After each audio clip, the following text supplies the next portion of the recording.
আরিয়ান কলেজে নতুন ভর্তি হয়েছে। প্রথম দিন থেকেই সে একটু চুপচাপ, বই আর স্বপ্ন নিয়ে নিজের জগতে থাকে। অন্যদিকে মেয়েটির নাম মেঘলা, হাসিখুশি, সবার সঙ্গে সহজেই কথা বলে, কিন্তু মনটা ভীষণ সংবেদনশীল। একদিন কলেজের লাইব্রেরিতে আরিয়ান একটা বই খুঁজছিল। হঠাৎ পেছন থেকে একটা নরম কণ্ঠ, এই বইটা কি তুমি নিচ্ছ? আরিয়ান ঘুরে তাকিয়ে মেঘলাকে দেখে কিছুক্ষণের জন্য কথা ভুলে যায়। সেই প্রথম দেখা, কিন্তু চোখের ভাষায় যেন অনেক কিছু বলা হয়ে গেল। ধীরে ধীরে দুজনের বন্ধুত্ব হয়। ক্যান্টিনে একসাথে চা, ক্লাস শেষে কলেজের করিডোরে হাঁটা, পরীক্ষার আগে একে অপরকে নোটস দেওয়া, সবকিছুতেই একটা অদ্ভুত ভালো লাগা ছিল। একদিন বৃষ্টির বিকেলে কলেজ ছুটি হওয়ার পর দুজন একই ছাতার নিচে দাঁড়ায়।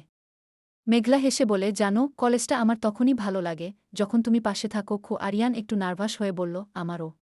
তোমাকে ছাড়া দিনগুলো ফাঁকা লাগে। সেই মুহূর্তে বৃষ্টির শব্দের মধ্যেই তাদের ভালোবাসা জন্ম নিল। আজও তারা একই কলেজে পড়ে, ভবিষ্যতের স্বপ্ন দেখে একসাথে।